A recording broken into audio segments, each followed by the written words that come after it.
Thanks so much, Brian, for the invitation to come speak.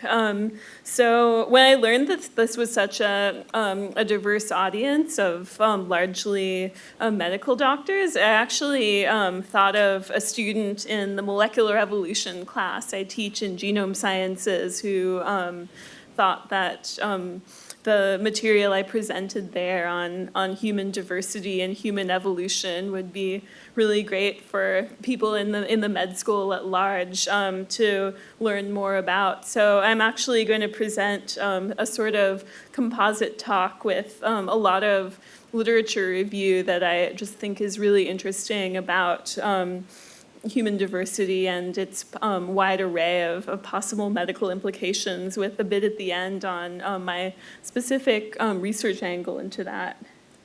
And so, no conflicts of interest in my line of work, which is population genetics. And I just wanted to start saying it's this field that's mathematical at root, but it's all about inferring causes and consequences of genetic variation that exists in humans and basically every population or of every organism that you could get. And I think when we think of human variation, the most obvious kind is this phenotypic variation where you see people look different, and a lot of that has a genetic basis. But once you start looking at the genetic level, you get that that's only the tip of this larger iceberg of variation that's not so obvious and not so easy to interpret. And so with all the talk about personalized medicine there is right now, I think sort of in the middle of this iceberg metaphor, you could have genes that are maybe very clinically important, clinically actionable, because they might mean, oh, if you have this gene, then you should get a certain type of medical treatment that someone else shouldn't get. And there's really very few genes that control the sort of obvious phenotypic diversity we think of when we look at people, and somewhat more that might be relevant at this more cryptic clinical level that we know about right now.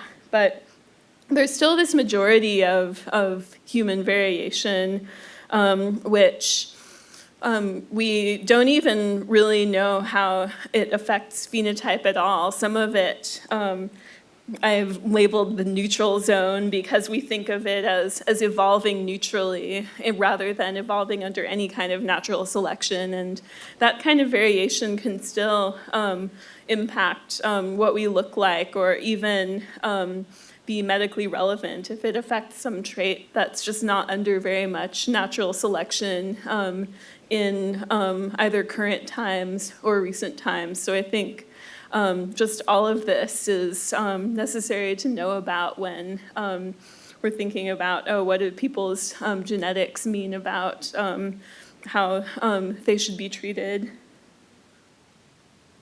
So the way that I think about genetic variation as a population geneticist, it's not sort of this static composition of a human species today, but it has this temporal component where every genetic variant has a life cycle. And the thing that life cycle begins with is mutation. So what I'm showing here is a simple simulation that I make my students in my class do with this program called PopG that Joe Felsenstein in my department wrote a long time ago. And what it basically does is it injects new variation at a low frequency. And what that's designed to simulate is every child being born with a small number of new random mutations in their DNA that aren't present in either parent. And so if this variation has a subtle effect or no effect at all on the individual's fitness, their likelihood to reproduce, then it'll take this random walk over time where maybe this individual doesn't have many children or grandchildren and the variant dies out, or maybe they do, and eventually their lineage is so successful it takes over the population and everyone will be left with this mutation that they had. And if we take sort of a time slice at any particular time, like the present, then you sequence a bunch of people's DNA and you have these genetic variants, and every one of them is sort of a snapshot along these trajectories. And so another way of putting this is just there are three basic building blocks of genetic diversity: this mutation that generates it, natural selection that makes certain variants more likely to survive because they increase fitness and sort of purifies away everything that is significantly bad for people, but also this genetic drift that causes evolution just because some individuals are randomly more reproductively successful than others. And so the key points I'm going to cover in this lecture, one is just talking about how selection and drift play these different roles, creating medically relevant differences between individuals and populations. And I'll talk a bit about sort of controversies surrounding relationship between person's ancestry and these various genetic attributes, how it's their ancestry or race is really informative about genotypes and phenotypes, but in this probabilistic way, not an absolute way. And then finally, I'll talk about research in my lab, how that's exploring what we think is a really interesting sort of hitherto unexplored aspect of this human variation and evolution, showing mutation processes themselves evolve, and we can see that looking just at snapshots of data today. So this model of mutation and selection and drift that I introduced, it's really key for understanding human genetic differences. This has been understood for quite a while. In the 70s, when we didn't even have genome sequences yet, but just had maybe a few measurements of genetically determined blood group markers from individuals from some different populations. There was this famous paper by Lewontin where he said he started to think about these issues of human genetic profiles related to racial categories and say, become very critical. He sounds pretty modern when he says human racial classification is of no social value and is positively destructive of social and human relations. Such racial classification is now seen to be of virtually no genetic and taxonomic significance either. No justification can be offered for its continuance. So basically what he's saying here is, I think, both that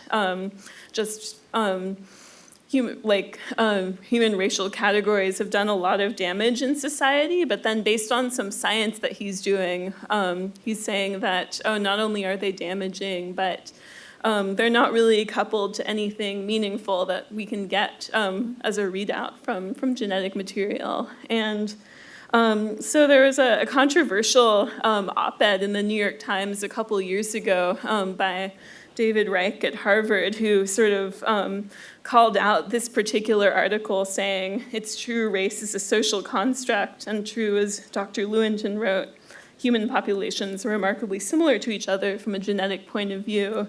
But then the thing he pushed back on is saying, I have deep sympathy for concern that genetic discoveries could be misused to justify racism, but as a geneticist, I also know it's no longer possible to ignore average genetic differences among quote-unquote races. And so I think just there are certain catchphrases that go around like, there's more diversity within than between groups, which are true, but just you don't even often get educated in what those statements mean. And once you do, I think when I had my students learn about both of these perspectives, you sort of see by the end how they're valid in different ways.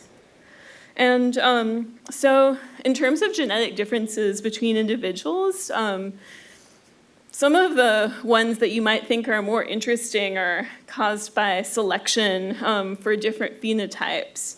And an example is this gene called Duffy, which is a protein expressed on red blood cells. And it interacts in such a way with the malaria parasite that such as to create really strong selective pressure in populations affected by this bad disease. And so basically there's a variant of this protein called Duffy null that's almost fixed in the continent of Africa, present in every single sub-Saharan African, and almost absent everywhere else except for a few little regions that actually also have malaria. So when we see patterns like this in human genetic data, that tends to make you think, well, like, wow, we're really different, and these differences are really meaningful. I mean, you might play devil's advocate even with this pattern and ask, oh, like, is this just maybe a coincidence? And this is just so story. Like, how do we know for sure that this was even created by natural selection instead of just like, oh, it's a chance one of many differences between groups? And we actually, by using the mathematical framework of population genetics, we have ways to test this, whether alleles like this are distributed this way because of recent selection for, it's a little harder to say that it's because of something like malaria resistance, but it's easier to say, oh, this is not a normal region of the genome. It was affected by some force that's really different in different areas. And so basically, when I hinted that this gene is very unusual, and now I'm going to quantify, show you how it's unusual. And basically, if you look at this gene and you sequence some Africans and some Europeans, you would see this pattern of everyone in one group being different from everyone in the other group. And that's true almost nowhere else in the genome. Most of the rest is a pattern more like this, where maybe you'll have multiple alleles, but they're sort of either they're present everywhere at slightly different frequencies, or maybe if it's rare, it'll be only present in one group, but at a very low frequency, not even in most of that group. So in fact, there's only there's only 4 regions of the genome that look like this, like a fixed difference between Africans and Europeans, and the other ones, and the other fixed differences have to do with skin color, so also candidates for selection in response to divergent phenotypes. And then most of the rest of it, there's just this statistical differentiation between groups that share most of it. And so that's what this catchphrase of most variation is within rather than between populations, what it means. And if you look at another gene that's also a blood group allele but doesn't seem to affect, say, malaria resistance, this A blood group allele that makes you type A or type A in something else, if you color the world map by the frequency of this, you get a really different picture of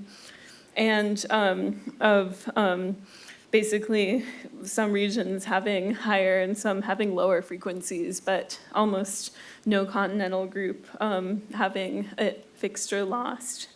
And the likely reason for this pattern is that this allele originated a long time ago in Africa and then migrated along with humans all over the world.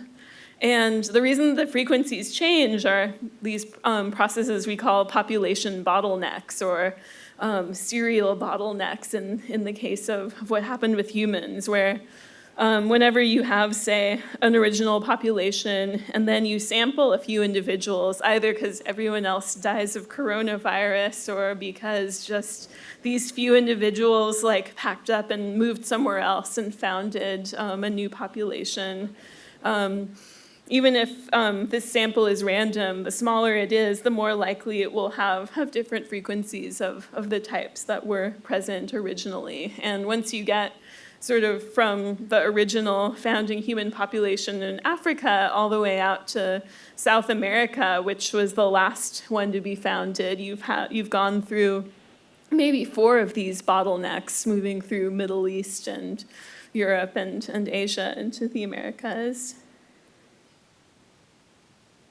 And so yeah, basically, just the mathematical model gives you an idea of why this is the typical pattern, and why you need to have sort of strong selection to see the pattern that's in the other gene. And so this is what we mean that saying genetic differences between populations are usually probabilistic instead of deterministic. So a strongly differentiated locus like Duffy, if you see people who are sort of all their ancestry is from Africa versus Europe, they're guaranteed to have different genotypes and different malaria susceptibility. But then already, if you had, say, a 50-50 person with African-American ancestry, you already don't know what they might have at that locus. They could be 50-50 likely to be of either type.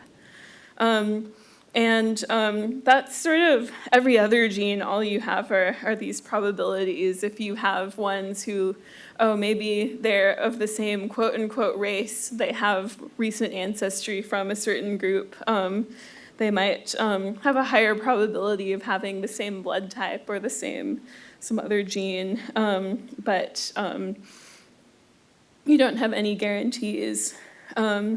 And the same is true for any diseases that have higher genetic risk in certain populations, like including this example of that the David Reich editorial gives of prostate cancer having elevated genetic risk in African Americans. And so now going to sort of the neutral zone of genetic diversity, basically, if you look at 1,000 different if you look at thousands of different loci in the human genome and do statistical clustering methods like principal component analysis on them, there are these famous results, starting with this one by John Novembre and Carlos Bustamante from 2008 that show you can actually tell apart extremely closely related populations.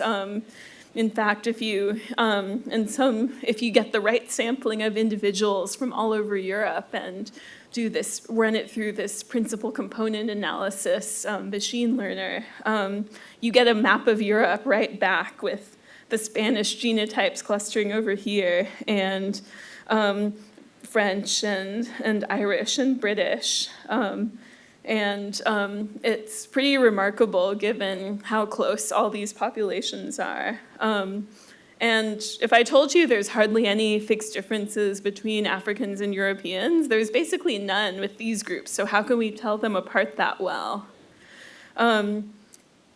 Basically what this plot told you is that a computer can super accurately tell apart Irish and British genomes and Swiss-French versus Swiss-German genomes. And it's a similar thing to what direct-to-consumer genetic testing companies do. And this is really the only type of difference you have between these groups, these subtle allele frequency differences. Never anything that looks like this. So how is the computer so certain? Basically, just if you pool information across thousands of these slightly differentiated loci, you get really certain where someone can come from ancestrally. Like, as this toy example, you could suppose there's 1,000 sites in the genome where their frequency is 50-50 in Irish people and 49% in British people. That's sort of the scale of the difference, even though, of course, not everything will be 50%. It might be centered around some other number. Then if you take one person and find their genotype at each locus, and basically you find that they have the one there that's more common in Irish people. Well, if you only look at one gene and you find they have the more common variant, you're like, okay, now we know that instead of being 50-50 Irish versus British, they're 49% probability of being Irish. That's not very much information. But if you look at all 1,000, you basically get to raise each of these numbers to the power of 1,000, and suddenly you can know with virtual certainty, 1 in a billion, which population the individual comes from. Yeah, that's why it works for us to be, all groups to be so similar to each other at individual genes, but still be able to do the kind of ancestry predictions that direct-to-consumer genomics companies can do. And this is one thing to note, this would still be possible even if there were no phenotypic or medical differences between the populations. Just having these slight genetic differences is what we expect, just because of these population bottlenecks happening as people move around and assertively mate to who they're close to. Yeah, this sort of structure is consistent with everything being neutral and nothing affecting any disease or survival probabilities. And then you do get into a gray area when you ask, like, okay, if you take a bunch of variants that have this normal neutral-like distribution, maybe some of them could still be associated with phenotypes and that's what genome-wide association studies are getting at, which of these more normal genes have slight effects on things like height or blood pressure, various diseases. And in fact, we know that height is an example of a trait that varies between populations, even ones in Europe, and that it looks like it's caused by these subtle allele frequency differences at lots of loci, where if you think of the Irish versus British example, if all of our more common in Ireland genes made you taller, it would create this height difference between the groups. And, but there's actually sort of a bit of drama in the human genetics community right now, just the past couple of years, over this height example and sort of associated other traits that have similarly complex genetic architectures where, the simplest question you might want to know is whether these differences are driven by selection or genetic drift. And it's really hard to tell that. What these papers are basically showed that an earlier paper claiming that there had been natural selection for increased height in Northern Europe was confounded by really subtle effects of maybe if people from Scandinavia are really tall, you tend to accidentally infer that every gene that's more common in Scandinavia makes you tall and makes it really hard to answer questions like this.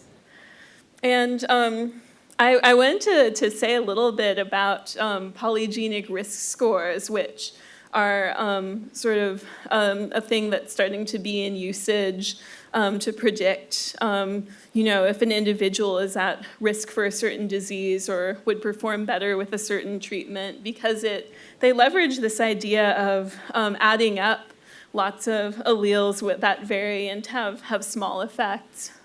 Because it's another topic that's potentially really useful and valuable, but that the kinks are still being ironed out from.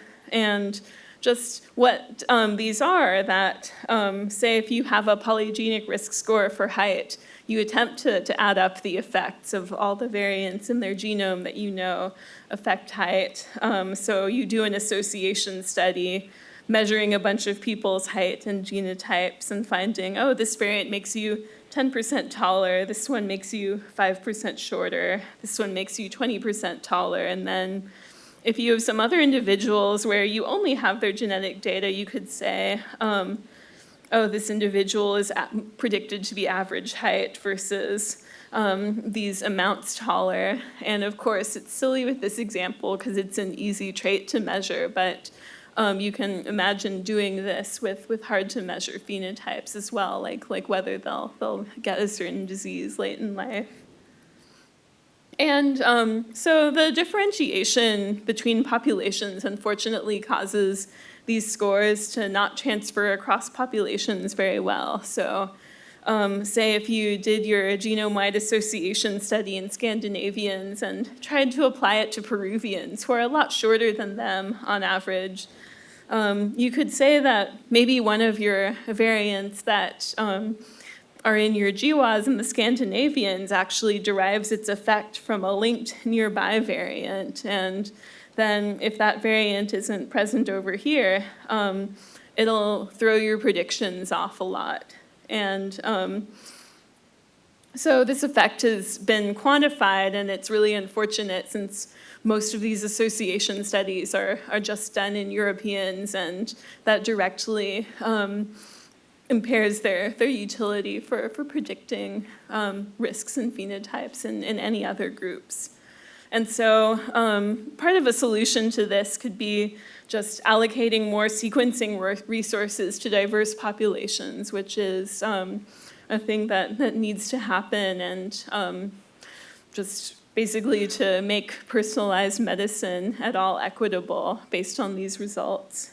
But I thought it'd be interesting to touch upon another recent paper that says that wouldn't even be the end of sort of making these scores perform really well. There's also interesting evidence that within ancestry groups, they can stratify in effectiveness based on variables like age and sex and even socioeconomic status.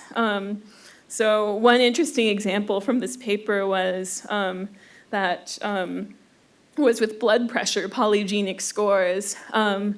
And it turns out that you find some interesting things asking if you measure blood pressure genetic effects in males, can they port accurately over to females?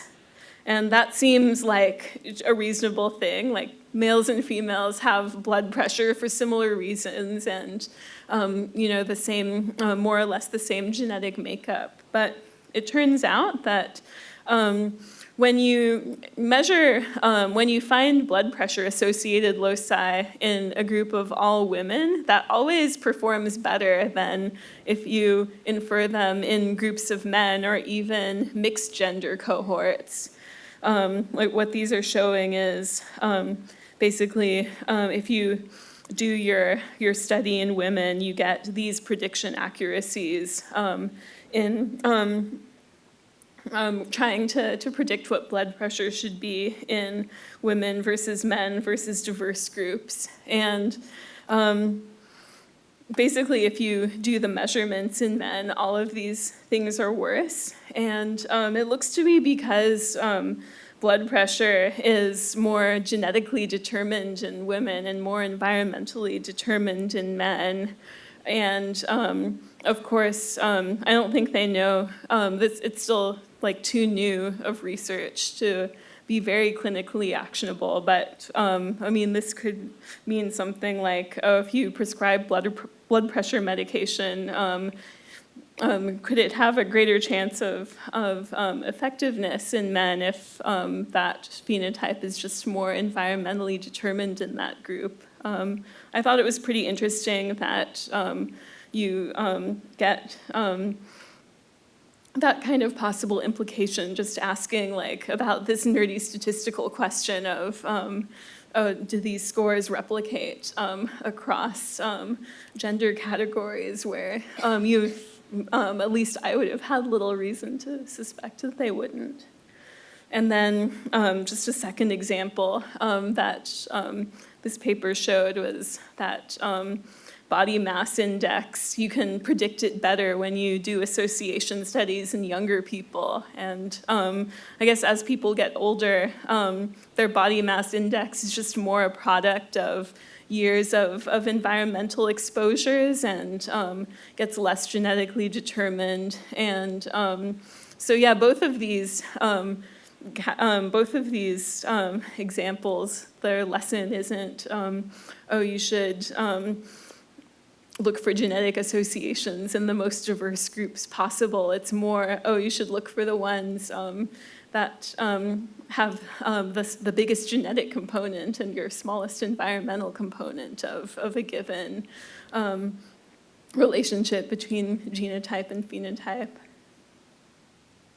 So I want to go back now to thinking about this life cycle of genetic variation and just move to my last section of telling you about the sort of new and fun aspect of this that my lab studies. So the classical view that's encoded in this simulation is that these new mutations are the source of all genetic variation, but that this itself is not a process that evolves at all. New mutations just sort of occur at the same rate every year in every population. And because there are a lot of different sites in the genome that could mutate, usually you get different mutations in the groups that evolve and make them drift to different places, even if the environment is the same. So what I started thinking of and have pursued more in my group is, what will be the consequences for this whole evolutionary process if this mutation generation is a biological trait that can vary and evolve, and why shouldn't it? Because mutations occur in the context of the biological process of DNA replication and repair and reproduction.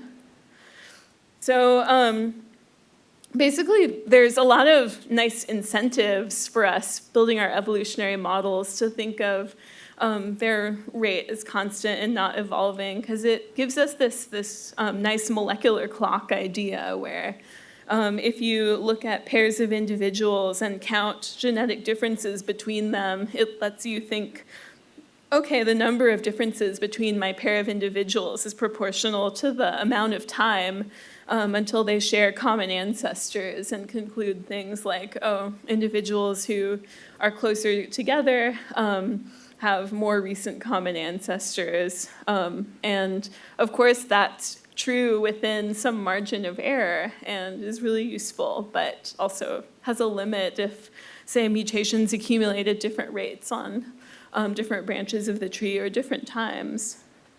And actually, since before DNA started being sequenced and all we had was allozyme data of genetic variation, there were already hints of a limit to this molecular clock idea. And one of the most famous ones is this phenomenon called the hominoid slowdown, where if you build trees of genetic variation among humans and great apes and more distantly related primates, you tend to see that it looks like branches in these trees are getting shorter as you get closer to humans, and that perhaps just the rate of mutations or nucleotide substitutions per year is evolving to be lower along the human lineage. And so some of this could be explained by evolution of generation time, of humans reproducing at older ages than any of these others, and that being sort of a long-term trend. But it turns out that if you build a model of maybe every sperm cell division creates a certain amount of mutation, and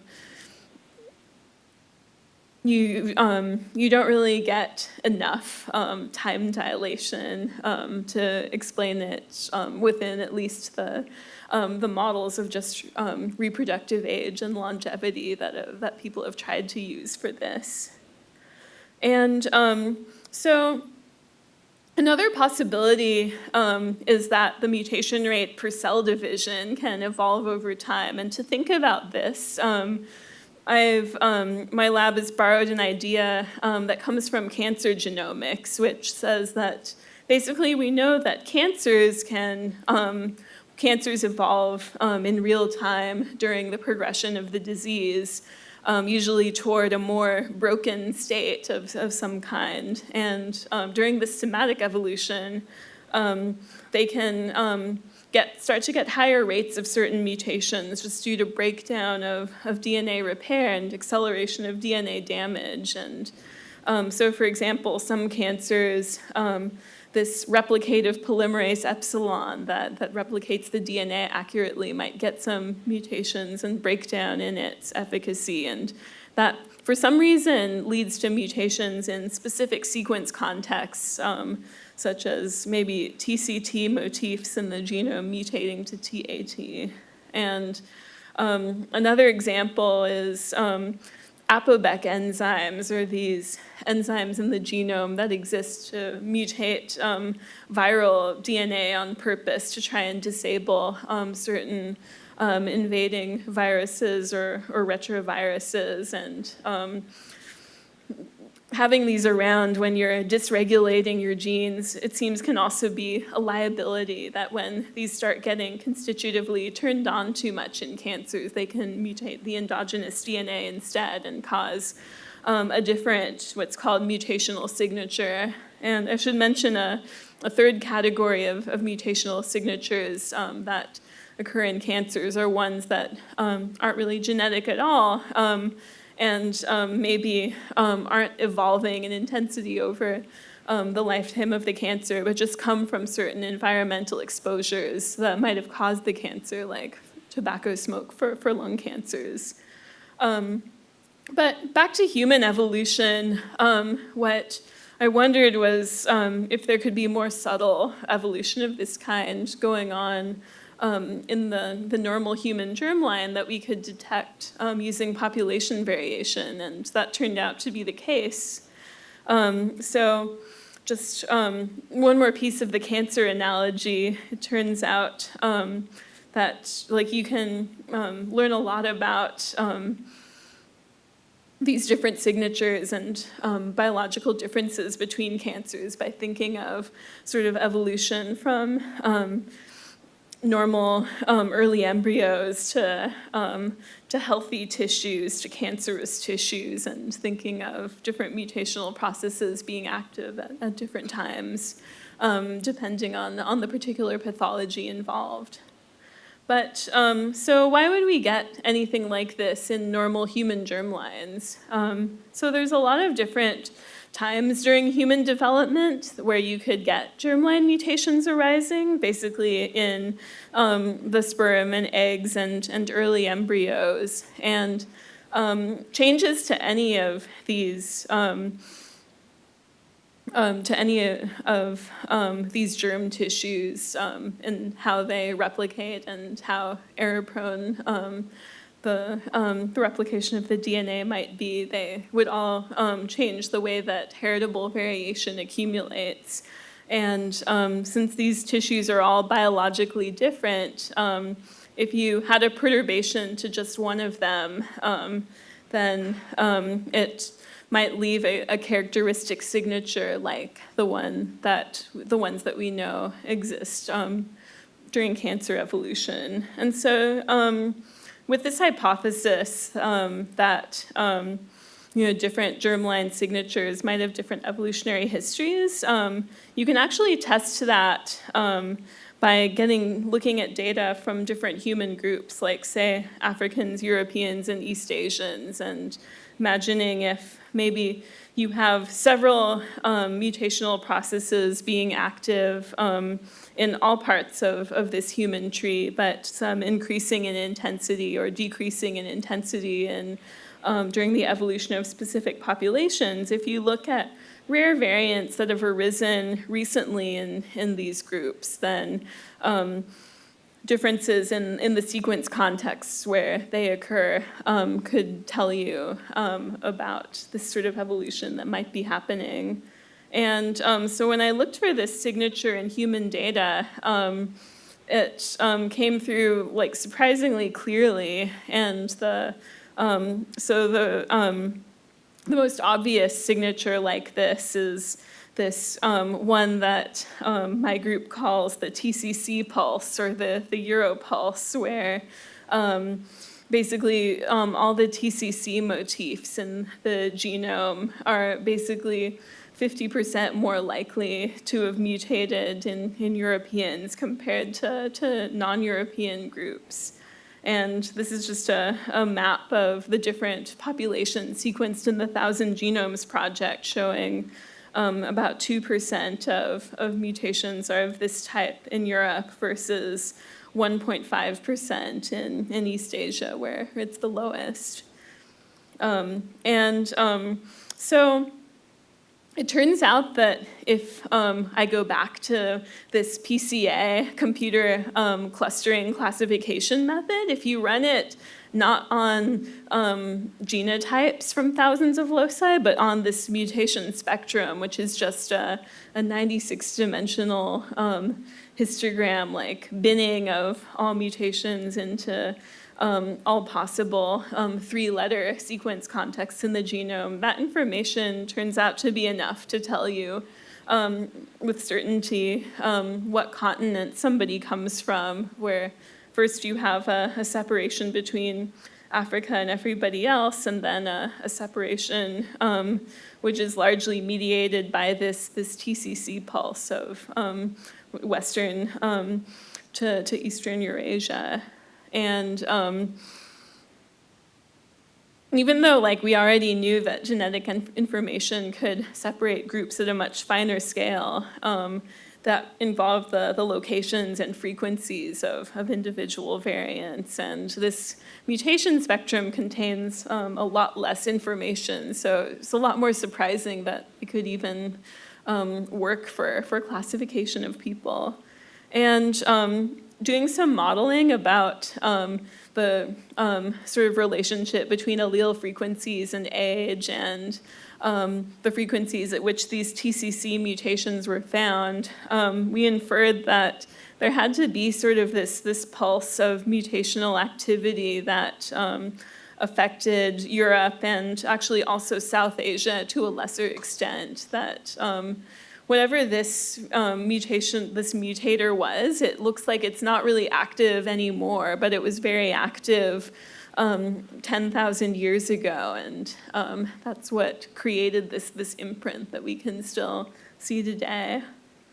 And but yeah, so I might have to revise this slide soon that tells you exactly when the pulse is active, because my grad student Will has actually been making a method that's suggesting, when we do more accurate modeling of the population history, it indicates this might be a bit older than we previously thought it was.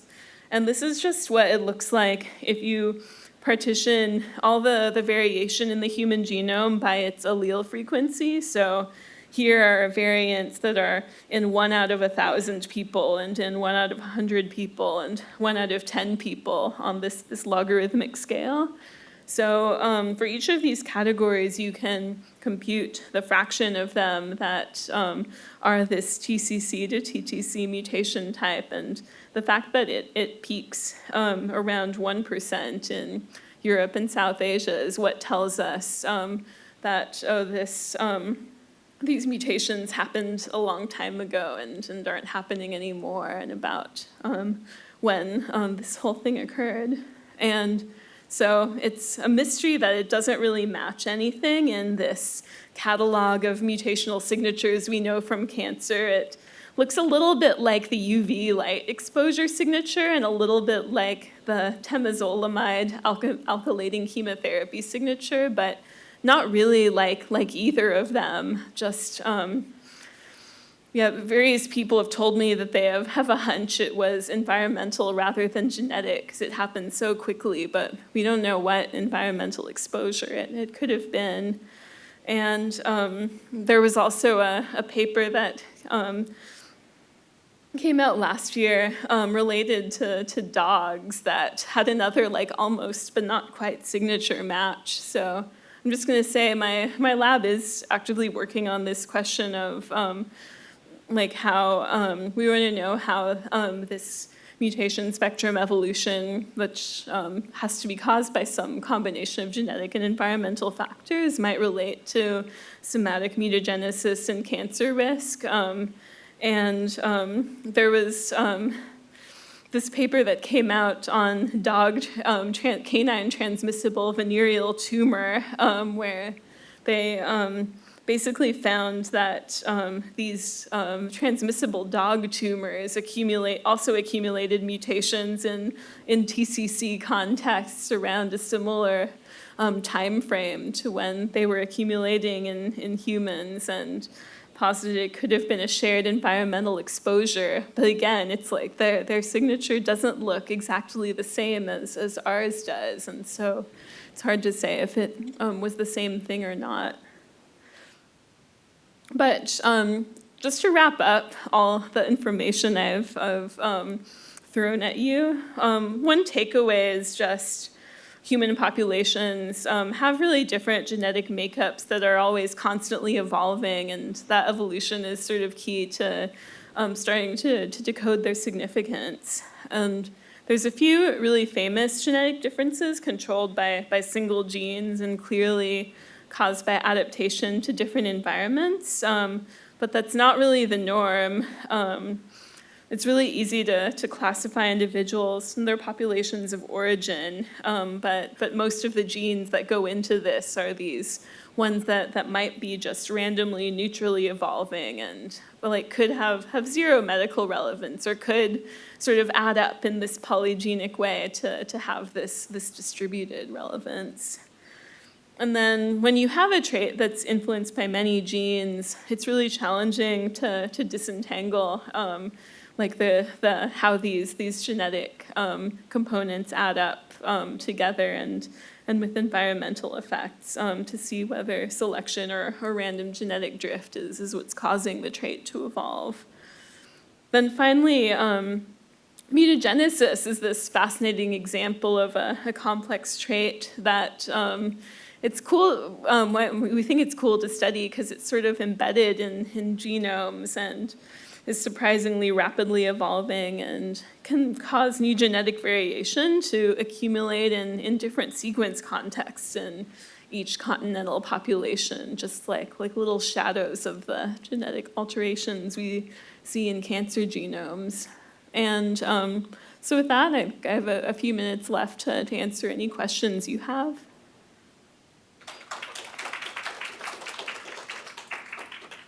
Oh, yeah.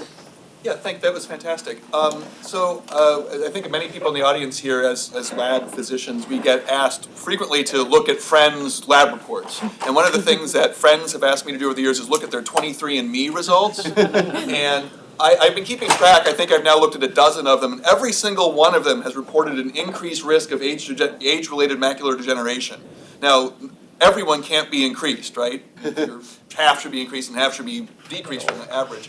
And my question for you is, how are these things generally validated? If we look at a cancer risk score, we generally would discover a pattern and then go to a separate population and say validate it and actually see, did those people actually get cancer with this risk score? Is that the standard in this? And I guess maybe a second follow-up question that would be is, do you think 23andMe should be allowed to tell people that they have an increased risk of age-related macular degeneration, or really any finding like that?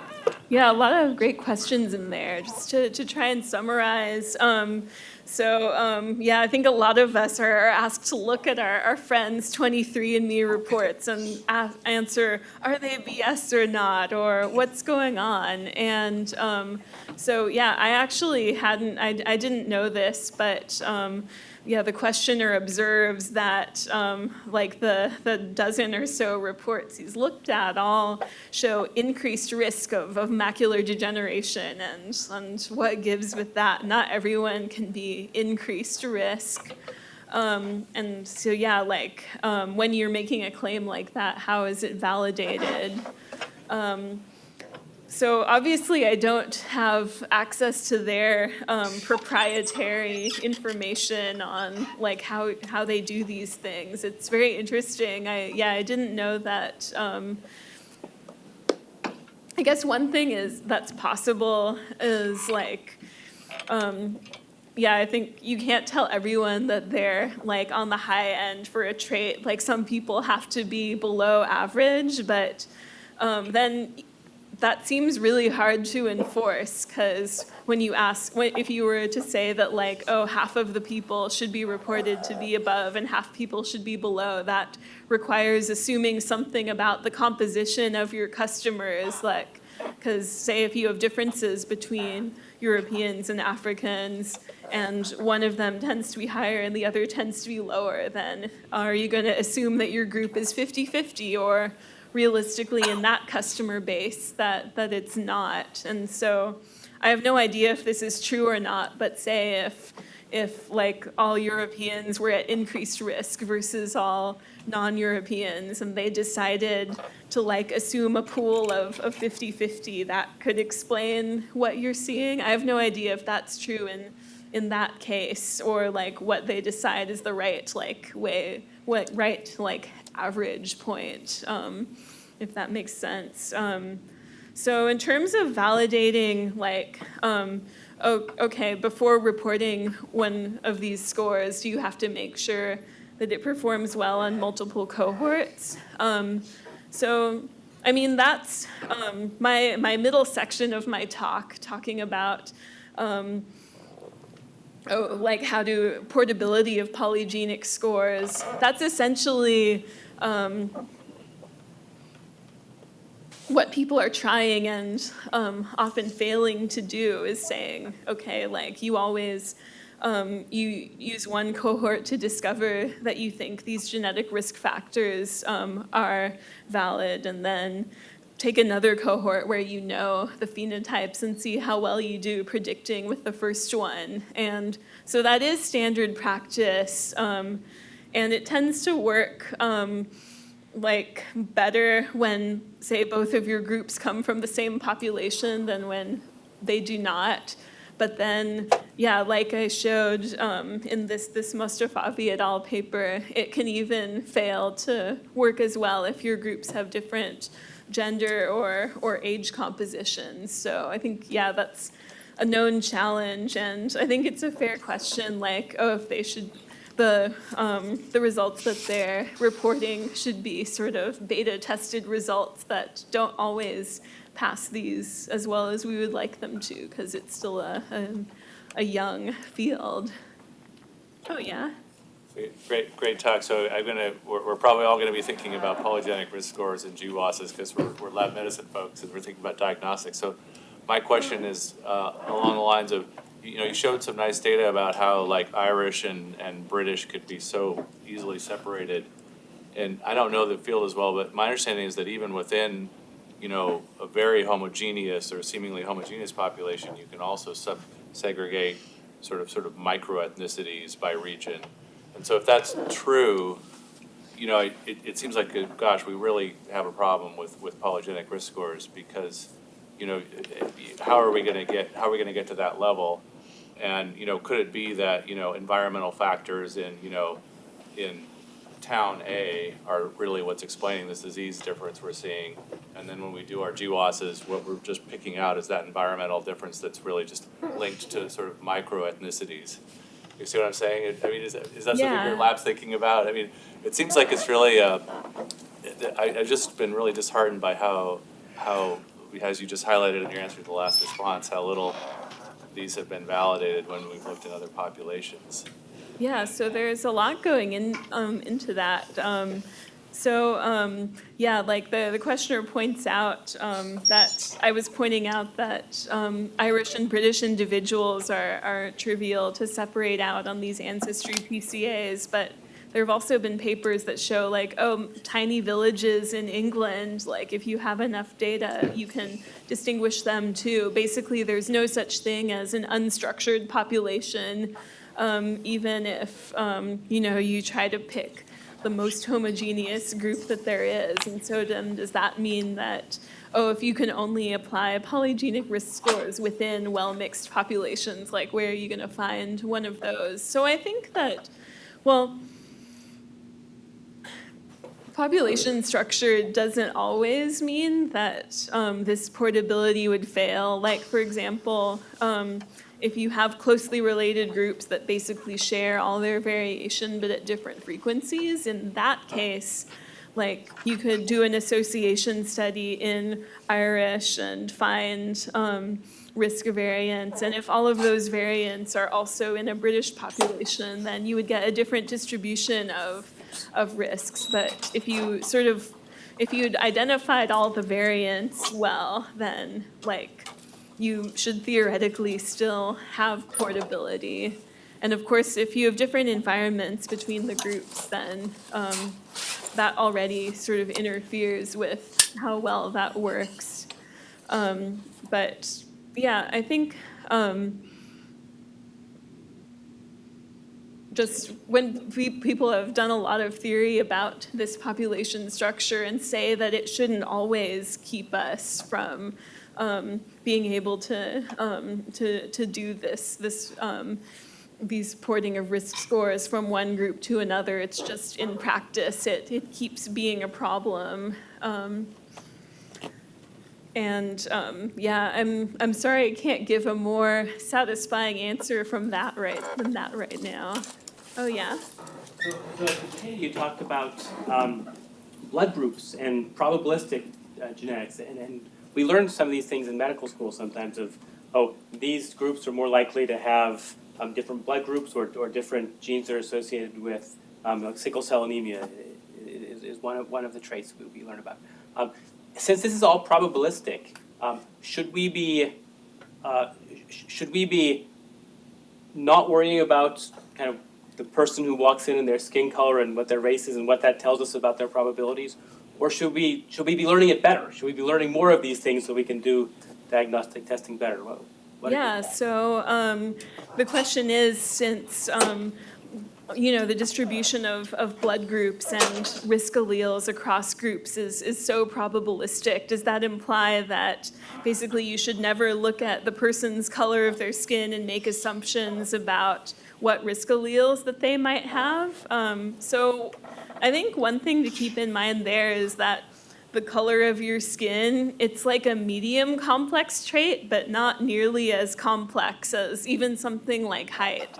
Like most of the variation is caused by relatively few genes. And what that means is someone might have a lot of African ancestry, but if they've been in an admixed population for a long time, all of the skin color genes might have recombined away from other bits that like we could identify as African ancestry, and then looking at the color of their skin wouldn't tell you that like, oh, maybe they have enough African ancestry to have elevated risk for XY conditions that we know are also associated with that group. And that'll become more and more likely just as time goes on and we have more generations of the global economy and less separation between groups. But yeah. So we should look at their ancestry DNA results instead. Well, I think like that can be, so should we look at their ancestry DNA results instead of the color of their skin? Like, I think that has some validity if, say,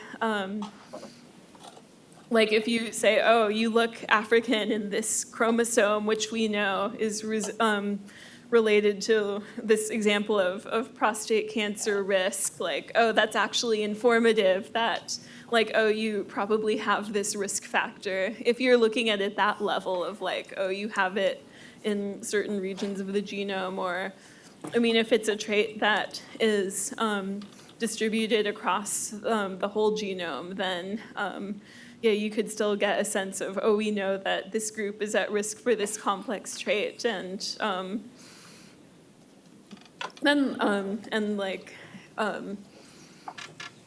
trying to think of an example of a trait for which this would be true, and I don't know one right off the top of my head. But if increased height were bad or hard, and you saw that, oh, you have lots of Peruvian ancestry all over your genome, then that's a good indication that you're not at risk of this increased height trait. And so I think it can be useful for well-defined questions like that. I would never say it wasn't useful for anything at all, or just sort of knowing that, oh, certain ancestry groups link certain trait groups together and mean like, oh, if you have this condition associated with this group that's really complex, you're likely to be at risk for that one too. That could be potentially useful, but yeah, just not oversimplifying it. Oh yeah. Several years ago in Science, there were a pair of papers that compared out of the Human Genome Project, the evolution, the migration, and therefore the timing of Malayo-Polynesian migration, and compared it to a second study that did the same thing using 400 Malayo-Polynesian languages, and came up with very similar levels of drift frequencies, across that, 18,000-mile migration with many bottlenecks. But the second one doesn't have polygenetic inheritance at all. So there's a pair of papers in Science, one looking just at language and the other looking just at genetics and finding sort of similar histories of migrations of humans across Polynesia. Across all the way from Madagascar to Eastern. There are 1,200 Malayo-Polynesian languages. Yeah, so I think basically human migration patterns, they're not that high resolution or complicated, and you should be able to reconstruct them in a lot of different ways. Maybe that's is that sort of what you mean, that if you're the language structure seems simpler than the genetic structure does, and so why do you need why is it cool to do it with the genetic way if you can do it the simpler language way? The language doesn't obviously recombinate it in the same way. Well, languages don't recombine in the same way as genetics, but you could still have some level of recombination, like Patois in New Orleans or something. If you have two groups that speak different languages moving into the same area, you could combine words or grammars from both of them. And I'm not sure if that's what was going on in these papers, but it could, that could be a reason why it would give similar results and make sense. Just lots of genes and memes coming together and recombining and drifting and being lost in these ways. I think these models work for lots of stuff. I use an example of for explaining how population size changes the degree to which evolution is random. Tell students, if you take a very short exam at the end of a class and you feel like you got a more random score than if the exam was longer. That's kind of like how reductions in population size can randomly select for bad alleles.